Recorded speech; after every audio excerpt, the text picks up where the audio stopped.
Good day, welcome to the very first episode of the Lifestyle Hub on Ant TV. My name is Gini Kachubu and I'm going to be your host for this show. Now, because this is the very first episode of the Lifestyle Hub on Ant TV, I'm going to be explaining to you what this show is about. Given that this is a lifestyle show, we are discussing interests, we are discussing opinions, we are discussing behavioral patterns, we are discussing culture amongst when I say us, I mean the Easterners, I mean Nigeria, I mean Africa as a whole. And today on this program we are going to be discussing the journey to finding your passion. And with me in the studio is a very important person, but you'll be meeting him right after this very short break. Don't go anywhere.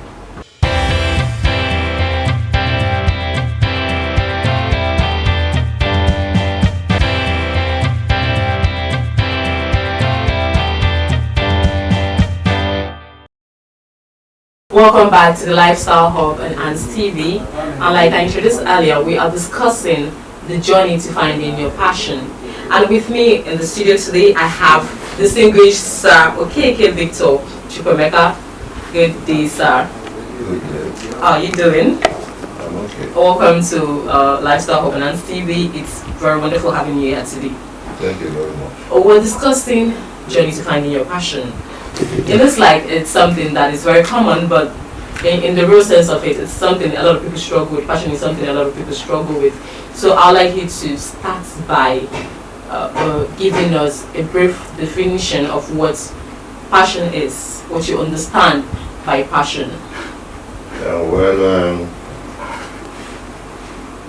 I understand passion simply as when one is deeply liking for something. According to Merriam-Webster defines it as passion is deeply enthusiasm and excitement of something or about something. Okay. So that is all I understand on that. And as you are focused and committed on whatever you are doing, whatever you have passion on, You're passionate I about believe it. your sky will be your limit. Okay, thank you very much for that definition. Now, we're discussing about, it's not just passion now, we're discussing finding your passion. So, we're looking for this passion, technically. So, how do you discover your passion? How does one discover their passion? Well, I believe firstly, like I said earlier, passion is deeply liking of something. Yes. There will be something you had in mind you deeply liked. So that thing you deeply like is what is called your passion. Yes. Let's say, for instance, I'm using myself as an example. As a lecturer, when I was young, I felt that I would like to be a lecturer, Okay. which I put efforts on that. Maybe along the line, you have to be very prayerful and respect that. Okay. Respect the passion, finding your passion. You have to be committed, and you have to be focused. These three things will help you to achieve that your goal. So at the end, you will get whatever you want to do. Now I'm a lecturer. After some certain challenges and what of it, but I become a lecturer now. Okay, now you said that for you to find your passion, you have to be committed, you have to be focused on that something that you really have a deep liking for. Yes. Okay, thank you very much for that one. Now, I have this, I want to ask you this. Can somebody be passionate about something that is not good for them? Because you already said it's a deep liking for something. Now, it's very possible for me to like something that might not be good for me. Sugar is not good for my health, but I like it. But now we're not talking about the things you eat, we're not talking about diet. But ordinarily, is it possible for me to be passionate about something that is not good for me, something that is not ideal for me? You know that there are people who, when they're growing up, you can say this child is going to be a lawyer. Maybe by the way they act, they react. I know I have a brother who everybody thought he was going to be a lawyer because he loves to argue.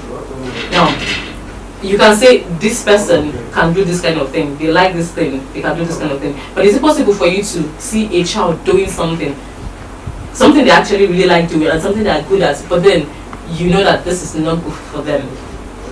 Do you get what I'm saying? You know that this passion is not, is it possible for somebody to not develop passion and then you say that this thing is not good for them? Is it something? Is it possible? Yes. In most families, people used to do that. But I believe whatever your passion is, if you put effort on it, you achieve that. People might even want to be a lawyer, or maybe a parent sees someone to be a lawyer and that person wants to be medicine. You understand? And he was forced to do that.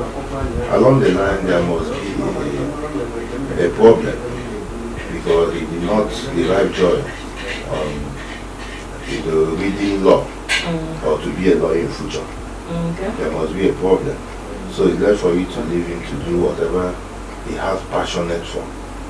As you do that, you will achieve that is dream. Okay.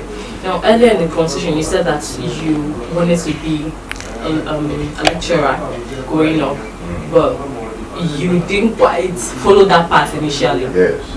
But you later found your food and now you're a lecturer. Glory to God. Now, how did you go about that? How did that happen? How did you go from doing something? How did you go from first having passion about something and then going up to not do that thing and then moving back, because it's like you moved a complete 360, then you now moved back to the thing that you really loved that you left. So how did you, I want you to maybe share with us. Well, I've understood what you meant. Well, it's a kind of challenges towards one, but I believe, like I said, if you want to achieve your dream, you have to be very prayerful. You have to be committed, you have to be focused, and to crown it all, you have to be very prayerful. You understand? I wanted to be a lecturer when I was young, but along the line, I got myself being a staff of Power Holding Company, which is now currently Enugu Steel Distribution Company, EEDC for short. But I still have in mind that I want to be. You wanted to be a lecturer. So this is maybe like the case of the average Nigerian who wants to do something and then the thing you want to do is not available. Yes, you're not okay. So that was why I got that one. I said, okay, life goes on. Okay. Then along the line, I was forced to go into studies more. Then I was trying to train myself. Because this one is not your daddy, he's telling you what to do. But hold on first, when you started working with EDC, it was after your first degree, I believe? Yes. Okay, so now it was while in the course of working with EDC that you went for further studies? I went for further studies. Now, did you go for these further studies to improve your position at EDC, or because you remembered you had a passion to be a lecturer? Yes, I remember I had a passion to be a lecturer. Then I entered into school and started upgrading myself. Then after that, I was resigned from EDC and I entered into school. Okay. Because I want to achieve that, my passion. Okay. Well now, what really sparked your interest? You were working with EDC already, so you were getting money to an extent, yes. So, but what really regarded your interest into your passion? That's old love that you left the lecturing. How did you? What? Not just how, but what really sparked that interest? Is it that EDC was not paying enough, or you just didn't like that job, or you just didn't feel complete because you were not doing what you really wanted to do? No, EDC is paying well, you understand? Okay. And meanwhile, I have that passion for being I was passionate to be a lecturer. Yes, you wanted to be a lecturer. So I was like trying to fulfill that my dream. Okay. You understand? Like I said earlier, when you told me to Explain passion. Explain what passion is. I say it's deeply liking of something. Okay. So that deep likeness was what brought you back. What triggered me to go back for what I wanted to achieve. Okay. Okay. So now, I don't believe it's going to be an easy thing, leaving a paying job to follow your passion. What were the challenges you had when you were making that decision, when you were making that switch from working and lecturing? What were the challenges you had, and how did you overcome these challenges? Because I believe there were challenges, of course. Well, the challenges I had then is, firstly, I was combining the both. Okay, working and lecturing. Working and lecturing, but it was Stressful, I was imagine. very stressful. I imagine that. You understand? Then secondly, my wife was like, why are you leaving this? Why you leave EDC? EDC. So I was discussing with her then. Okay. I said, no, this is what I wanted to do Okay. when I was young. That is my dream, so and I want to achieve that. Then along the line, she gave me a blessing and I decided to do that. So it was very stressful for me anyway Okay. to make that decision. But what made me happy is I achieved that my goal. Okay, now that you are on the course of something you're passionate about, you're a lecturer already now, and you have your PhD in view. Now that you're on the course of something that you really love doing, that you're passionate about, how has it impacted your life? Do you feel like a different person?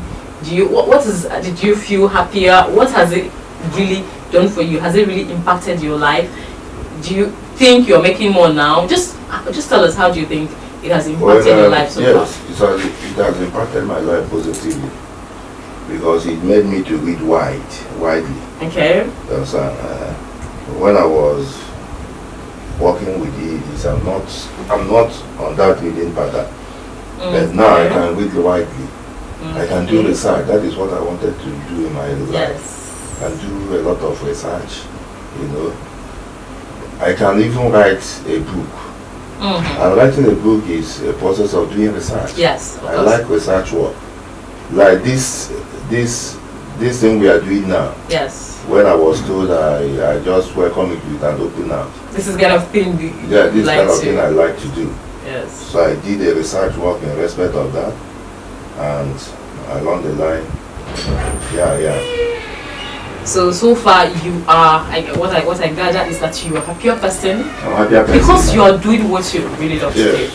Okay, so we have been discussing the journey to finding your passion with Sir Victor Okeke, who is a lecturer and who initially derailed on his course. He wanted to be a lecturer initially, but he derailed on that course, but later found his footing, even though it wasn't a very easy one.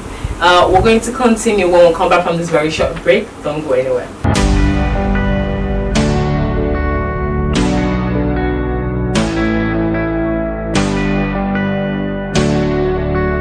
Welcome back to Lifestyle Hub on ANS TV.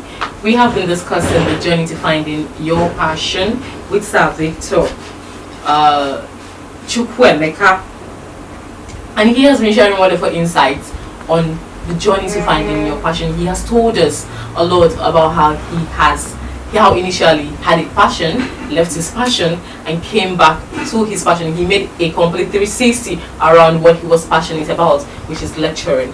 And before we went on that short break, we were talking about how lecturing has impacted his life, how finding his passion has made him a better person, a happier person, because now he's doing what he loves to do. Now, Mr.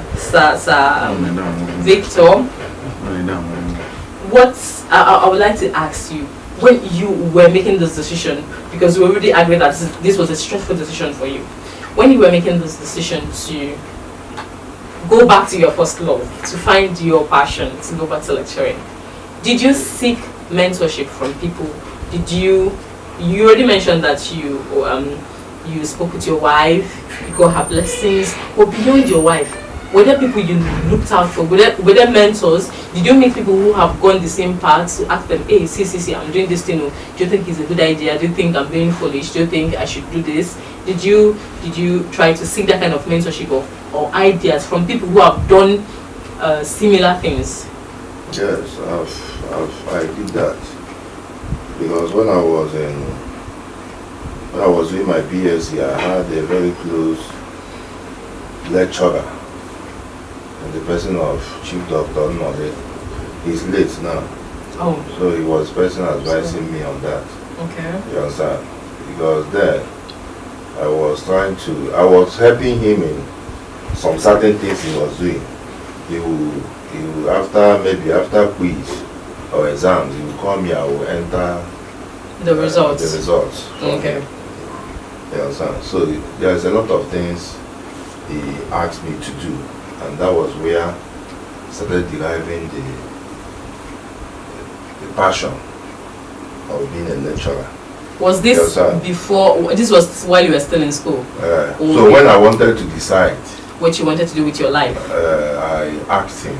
He said it's a very good decision. Okay, when you wanted to decide to leave, to go back to lecturing, you asked him, and then he advised me perfectly well. Because when he came back from America, he read economics in America, and when he came back, he was working with one private company. I've forgotten the name. That's fine, okay. So from that, he decided to leave the company and get into lecturing work at the University of London. Okay. Then I have another lecturer who was my lecturer when I was doing a master. Okay. In the person of Associate Professor MC Olise. Okay. So Nibo. He was working with Premier Beer. Okay. I don't know whether it's Premier Beer or yes, Premier Bureau. So he was working with them and he left that job because of lecturing work. Okay, so you actually spoke to people who have done the same things. People who have, you wanted to see if these people are happier or if... Although, sorry, that of Olise, I didn't even know. Okay, you didn't even know. He was telling us that when he was teaching us. Okay. How he got into lecturing work. Okay. So after that, I went to him. Okay. I said, this is my plan, so see. I said that I should do it, it's lovely. Okay. Since I have love for lecturing, for this thing. Okay, let me do it. You know, it's actually best that you went to people who have already gone through this process. They're in the best position to advise you. They can tell you, okay, maybe if they are regretting it, I'm sure they will tell you, they would have told me, this is not a good thing. Nigeria is hard. You don't want to do this thing to yourself. Stick to the thing that pays you and focus on it or something. Okay. Now that you found your passion, now that you're the cause of that thing that you really love, that you're passionate about, what is next for you? You found your passion. It doesn't end there. What is next for you? What are the plans with the passion, with the job, your career path? What's next in line for you now that you found your passion? The next in line is for me to handle my PhD program. That is the next in line, and for me to get to the highest level in academia, which is professorship. Okay. So that is what I'm working for. Okay. And now I've started doing a lot of research, writing, putting my academic papers to international and local journals. Okay. So I've started doing that because you know that thing counts Yes, for you to be a professor. So I've started doing that. I'm working towards that. And I believe that I will achieve that by the grace of God. Okay, so the goal of this passion now, because every passion has a goal. Yeah. There's always something that you're looking to get at the end of the day. There's always something to crown all of these efforts. Exactly. So the goal of this whole thing now is to attain professorship, and that is what you are working towards now that you are in the course of something that you actually really love to do. Okay, that's very good to know. Now, I'd like to ask you this question. Has it always been lecturing that you are passionate about? Have you always been passionate about lecturing alone, or have there been other passions? Are there other things that you are passionate about also, or is it just lecturing that you? Well, I'm passionate about not only lecturing. I'm passionate about football. I like playing football. Yesterday I played football with my colleague. Okay. You know, I like playing football, but I'm not playing it to be a professional football player. But did you at any point in your life wanted to be a professional football player? No. Say when you were younger? No. Because a lot of young boys, the money is good, a lot of young boys who want to do these things. You never wanted to. You were passionate about it. You just enjoyed the game. I just enjoyed the game. Okay. Besides football, was there any other thing else? No. That you think you really? No, just football. If you had not been a lecturer, what is the thing you would have wanted? Would you have considered maybe that football? I would have loved to be a footballer. Okay. If I'm not being a lecturer, I would love to be a footballer to professional level. So far in your journey to finding your passion, your story is not a straightforward one. You had to, there was a lot of things you had to, obstacles you had to overcome. But so far in the course of finding your passion, what would you say were the sacrifices that you made to be where you are today, to go back to lecturing? Are there sacrifices that you made? What are those sacrifices?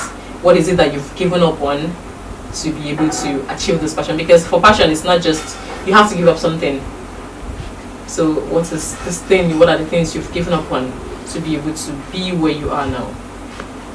Well, it's like I said earlier, focus, commitment. You know, you have to be committed, seriously. You have to be focused. You have to put your efforts on what you want, or whatever you wanted to be. So I believe my power to drive that is commitment, focus, and being prayerful. Okay. Now, what advice would you give to somebody? You're one of the lucky few, one of the few lucky people actually that know what they want to do with their lives. There are a lot of persons who don't know what they want to do with their lives. Today they say they're passionate about this thing, tomorrow they say it's this other one, they say this one, but you've been steadfast with your own, you know it's lecturing you want to do, so even while you were doing something else, you still found your way back to lecturing because you knew this was what you wanted to do. Now, what is your advice to somebody who does not know what they want to do, somebody who is not very sure what their passion is? What would be your advice to them? Well, my advice to them is, one, they should try. Meanwhile, put it in prayer for God to review for them. What is the thing they should do? Yes. The career path they should follow. Yes. God to reveal to them the career path they should follow. And two, if God reveals it for them, they have to strive, because most of all, you know, you have a lot of things on your head, and that makes you to be confused. Okay. You say maybe I want to be a medical doctor, tomorrow you say I want to be an engineer, the other day you say I want to be a lawyer, you know, stuff like that. So you have to be prayerful and ask God to help you out on what you want to be. Then two, you have to streamline to what you want to be. Streamline it to one. I believe if you streamline it to one, to help you. But if you have multiple of them, you'll be confused. I think this one is going for people who are multi-talented, who want to do so many things. It's going for the one. The person who is also not sure. Yes. And that's sometimes I think your advice is going both ways. Good for the person who is not sure what they want to do, and then somebody who wants to do, just like you said, streamlining has to do with somebody who has multi-talented, has so many things that they are passionate about. Streamline it to just one thing and not focus on it. Focus on it, not be all over the place. Okay, that's a very good one. Now, in the course of your journey so far, is there something that you have learned in the course of your journey finding your passion? Is there something that you've learned that you want to share with us? Because you know the importance of this program, the reason why we're doing these things is to help people who have listeners who have these challenges. You will not be surprised, you have somebody who is listening to us who has this particular challenge, or who is going through this thing that you've gone through just now. Just like you had mentors while you were going through your own stage. There's probably somebody who has this challenge at the moment, who is going through the same thing, or somebody who is just generally struggling with passion, or just, do you have something that you've learned in your own during your course of this journey that you want to share with these people who may be listening to us now? Okay. Throughout my journey of finding or discovering my passion, I believe one has to be prayerful again for God to be guiding you. Okay. You've really focused on that. You've mentioned it multiple times. Prayer is the key. Prayer is the key. If you are prayerful, and you have patience, I believe you get it. You get it right. You have to be prayerful, you have to be patient, and you have to be committed. Okay. This we did.